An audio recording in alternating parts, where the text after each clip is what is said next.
Okay, so I'm going to start by asking a question. What do poaching, smoking, overfishing, and obesity all have in common? A lot of blank stares. In South Africa, rhino populations are diminishing at breakneck speed due to an increase in demand for rhino horn coming from countries like China and Vietnam.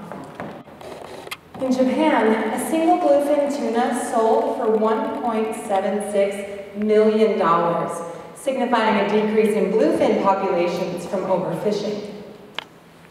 In the US, cigarette smoking-related illness accounts for roughly 1 in 5 deaths per year and about 1,300 deaths every day. Worldwide, obesity rates have nearly doubled in the last 30 years, causing an upsurge in health issues such as type 2 diabetes, heart disease, and stroke. So have you been able to deduce the common denominator yet? So the cause at the root of all 4 of these issues can be traced back to consumer demand. Now, consumer demand can be traced to a lot of issues worldwide, from environmental degradation, poaching, overfishing, and drug trafficking. You get the picture. And research suggests that household consumption alone accounts for roughly 30 to 40% of environmental degradation that has happened worldwide. And it goes on to suggest that while we're consuming all of these natural resources and all these products, it does not really contribute to our life fulfillment and our sense of well-being. But rather, the things that do contribute to that are meaningful social and family relationships, meaningful work, and leisure time. So pretty much what all this is telling me is that we're destroying our planet, and we're fighting each other for resources, all in the name of less and less fulfillment. So it's kind of a raw deal, right? So as I mentioned, consumption can truly be traced back to the heart of so many of the world's issues today. And if consumption is at the heart of so many issues, then why aren't there more efforts that directly target human consumption? Well, the short answer to that question is that there are a lot of them. The problem is that they're targeting the wrong side of consumption. So through the expenditure of billions of dollars and by incorporating research in neuroscience, social economics, behavioral economics, and social psychology, marketers are with us nearly every step of our daily lives, seeking to persuade our choices and also trying to prompt us to purchase certain things. So I mentioned, in this way we can really view marketers as some of the most adept social scientists, as oftentimes these are the people that are on the cutting edge of the research in all of the fields that I mentioned. So marketers, we as a society, along with many other societies around the globe, have truly come to internalize the message of marketers, and our consumption has become a predominant vehicle through which we now define ourselves and each other.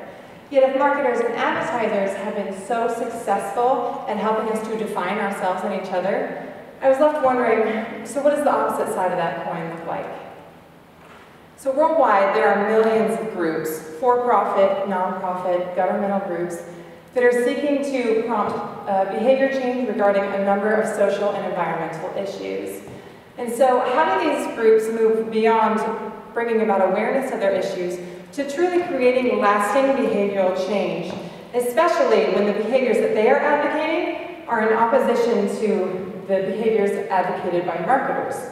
Now, information awareness is a great first step in changing the lives of people, but how do we really create lasting change respective to all of these issues?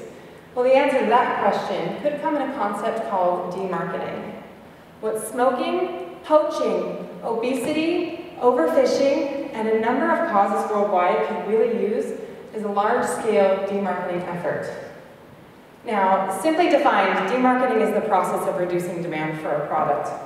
Now, while the concept has been around for actually over 40 years, it is still operated in relative obscurity. But as recently as 2011, one of the founders of the concept himself, Philip Kotler, called for an increase in demarketing efforts. He states, "Today, there are more targets for demand reduction than in the past. We need to combat overfishing, energy waste, overeating, and obesity, among other issues. Governments, as well as some industries, will need to develop more effective tools and skills in demand reduction."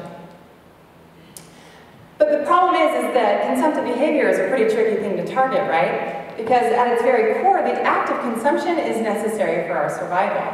So if we use Maslow's hierarchy of needs as an example, the consumption of food and water, as well as materials for healthcare, shelter, and security, really form the very foundation of our lives. Yet there's also no denying that many of our consumptive patterns that we exhibit today do not directly increase the value of our lives, and in many cases it's been proven to detract from it. So in order to target and ultimately to decrease the demand for certain natural resources and certain commodities, it calls for a holistic communication strategy that not only focuses on the long-term well-being of the environment, but on the long-term well-being of people as well. So demarketing, though, is not antithetical to marketing. I don't want to give that impression. But rather, I like to think of it as kind of the opposite side of the same coin.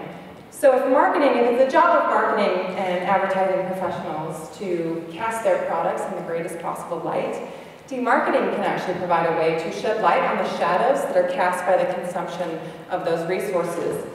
And so demarketing actually utilizes many of the same tools and research backgrounds as marketers, not to sway preference or call you to an action to purchase, but rather to strip the ideas and the values away from our products and spread those ideas and values on their own. So at this point, you're probably going, okay, great, so how does demarketing work?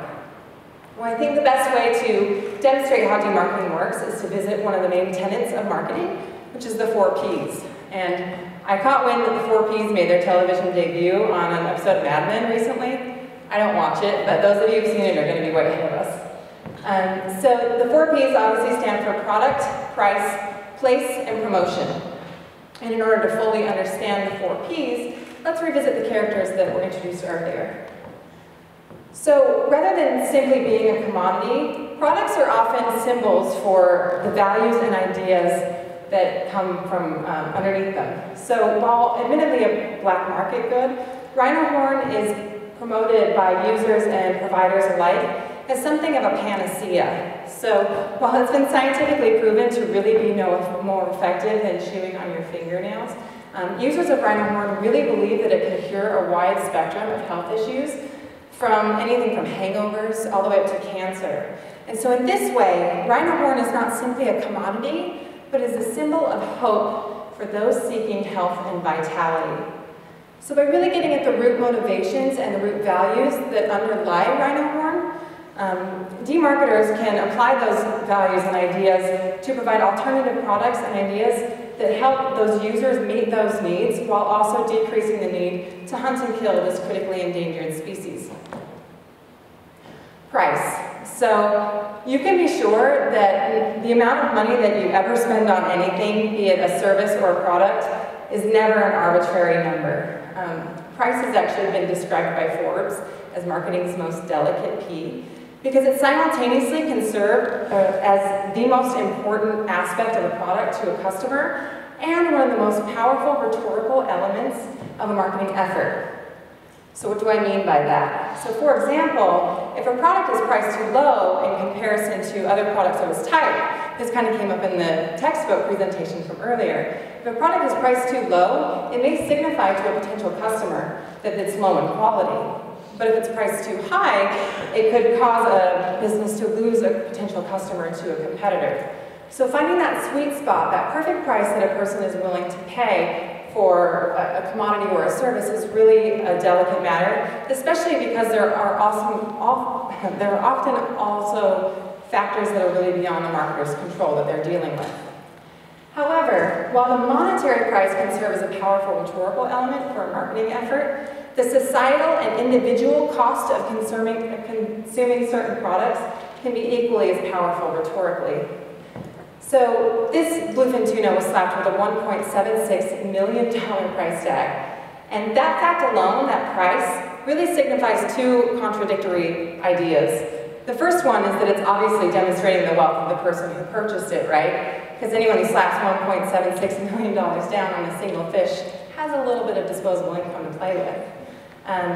But the alternate thing that it's displaying is what we talked about earlier, the decrease in bluefin populations. Now, in the US in the 1960s, the bluefin tuna actually sold for mere pennies. And you can be sure that the modern day $1 million price tag on this fish is not just a result of inflation. Overfishing is truly driving up the cost of each bluefin tuna caught, and this will likely continue without intervention until the species is completely decimated.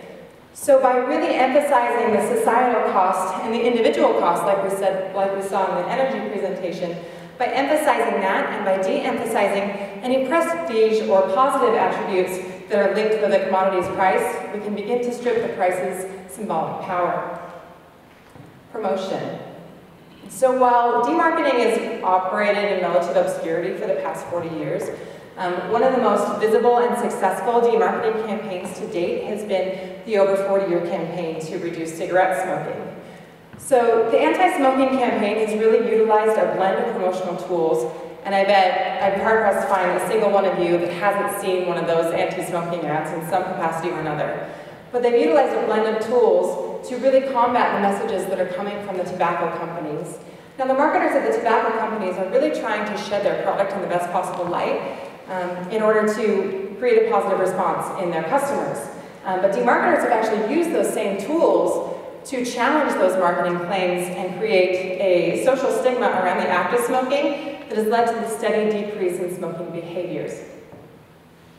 Now, there's been a lot of research lately over the past few years that really has been exploring how our consumptive choices are less and less coming from a place of true decision-making in us, but really they're the product of habits.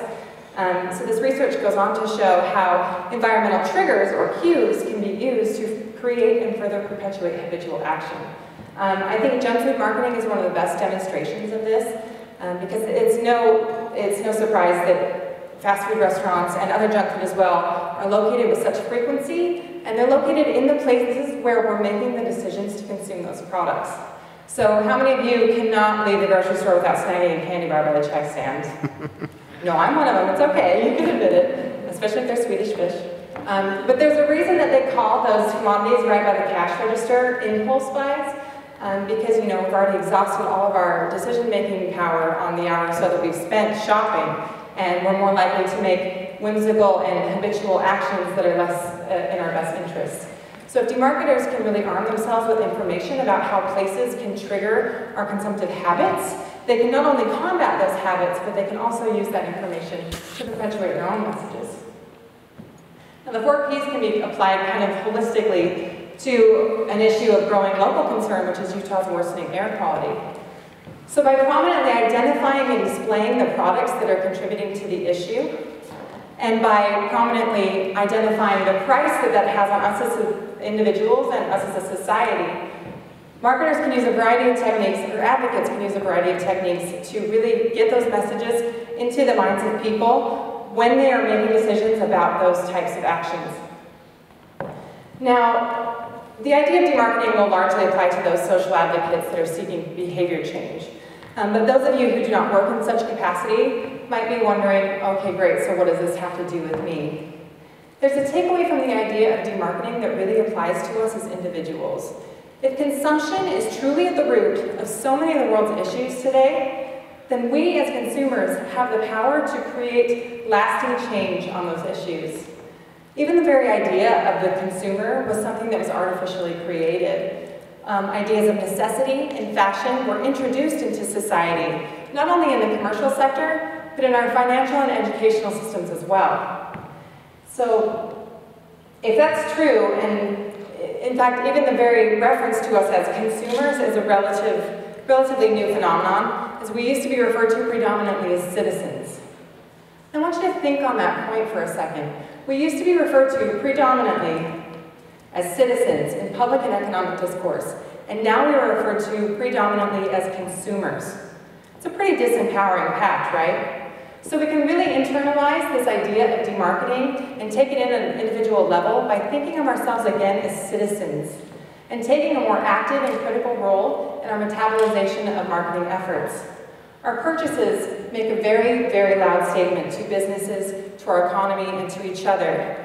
And marketing should truly be a conversation. So let's use our purchasing power to make the statement. And we as citizens, if our consumptive choices are really based in our long-term goals for ourselves and our world, then we can truly change the world. Thank you.